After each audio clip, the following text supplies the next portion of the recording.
Que o seu dia e sua semana sejam repletos de bênçãos. Sejam muito bem-vindos. Hoje a gente vai mergulhar num material fascinante. Um comentário sobre uma das seções mais sombrias e ao mesmo tempo mais esperançosas da profecia bíblica, o livro de Ezequiel. Temos em mãos uma análise focada naqueles capítulos que tratam do juízo divino sobre as nações vizinhas de Israel, especialmente o Egito.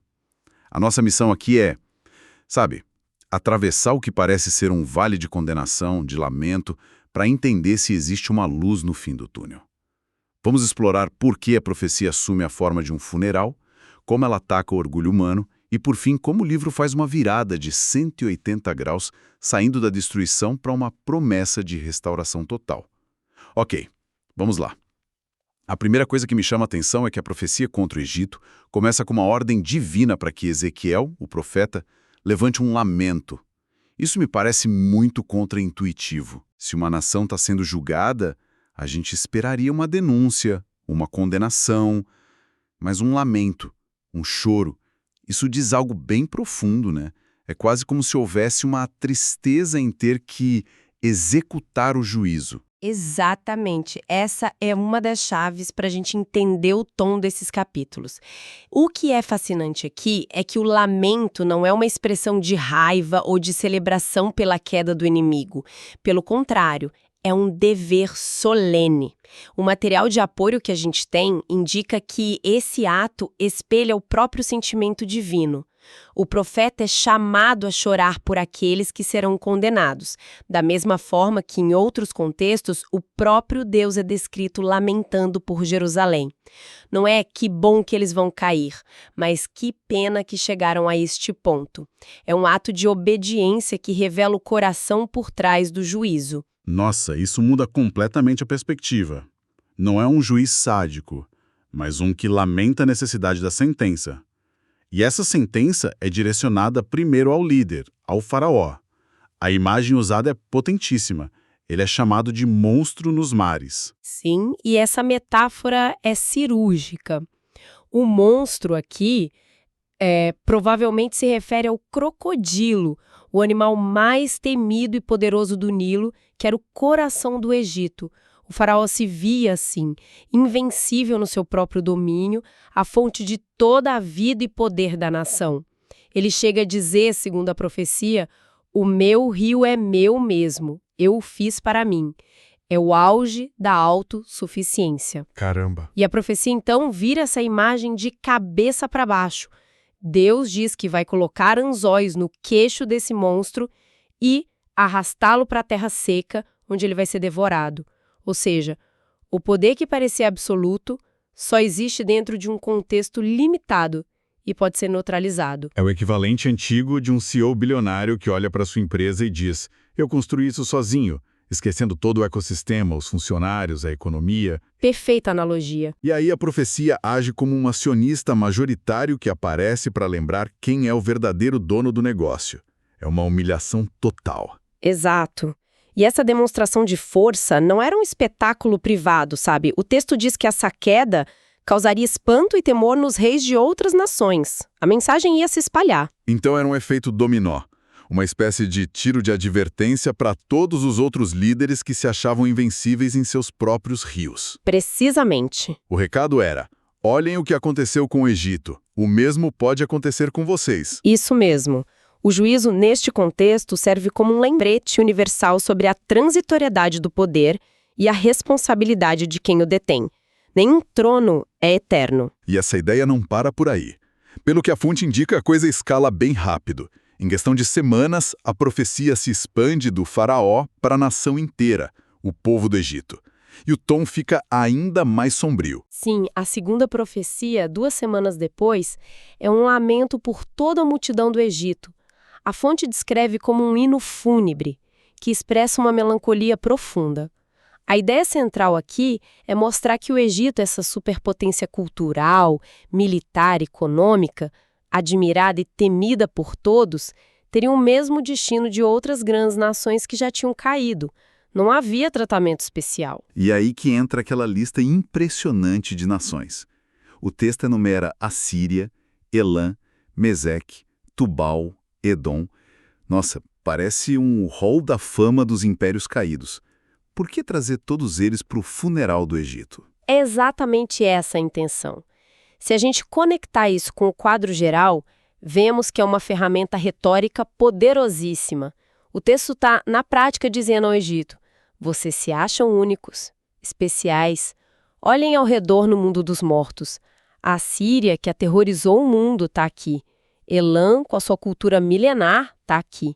Vocês não são diferentes. Bem-vindos ao clube. É uma forma de desconstruir a excepcionalidade egípcia. Colocá-los numa fila comum com todos os outros. Isso devia ser um choque cultural gigantesco para eles.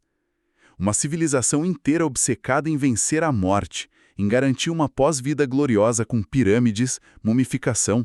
E a profecia ataca exatamente aí. A humilhação máxima, segundo a fonte, é que todos eles, egípcios e os demais, são lançados juntos na cova e descritos com uma mesma palavra: incircuncisos.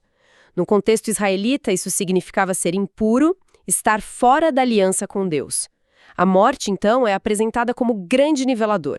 Ela desfaz toda a pompa, toda a hierarquia, todo o status construído em vida. Quer dizer, toda aquela construção de um legado grandioso, as pirâmides, as mastabas, tudo isso é colocado em perspectiva. A profecia diz: no fim, vocês vão para o mesmo lugar que todos os outros que vocês consideravam inferiores.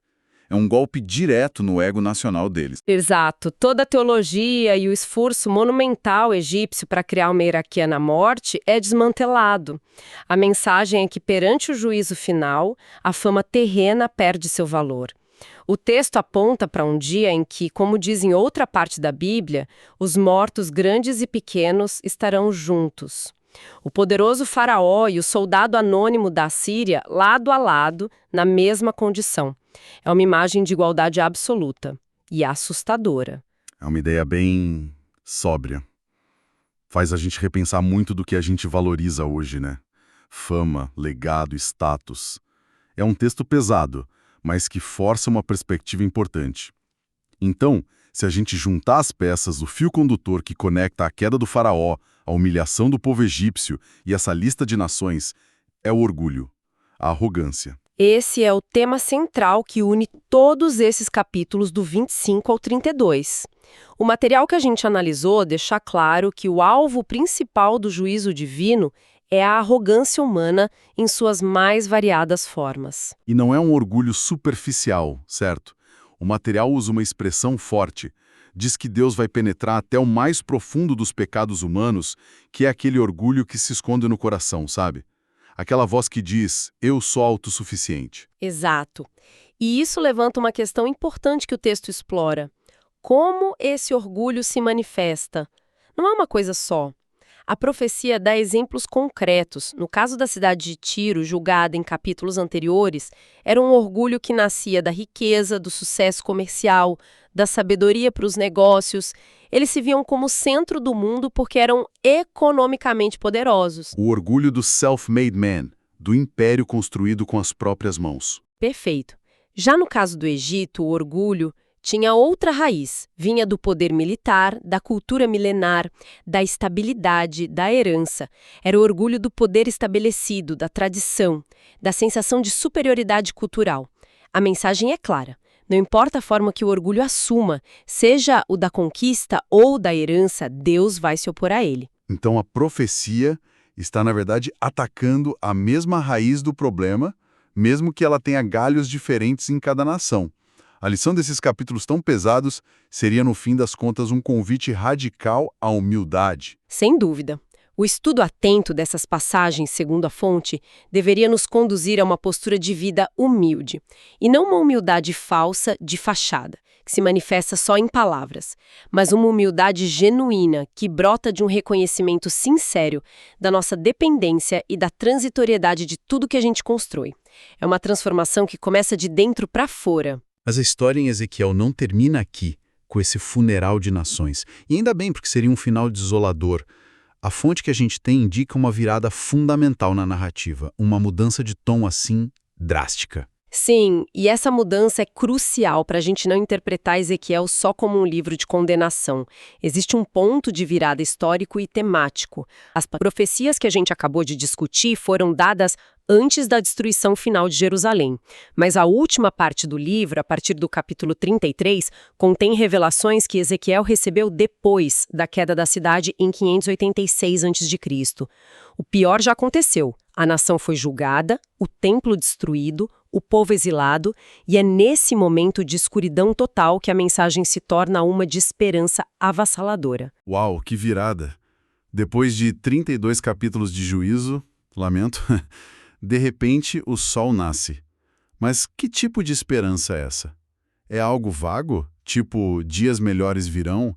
Ou é uma visão concreta? É extremamente concreta. É uma visão de restauração completa e maravilhosa para o povo de Israel. Os temas são grandiosos. Primeiro, o retorno do povo do exílio para sua terra. Segundo, a restauração da nação, não só geograficamente, mas politicamente.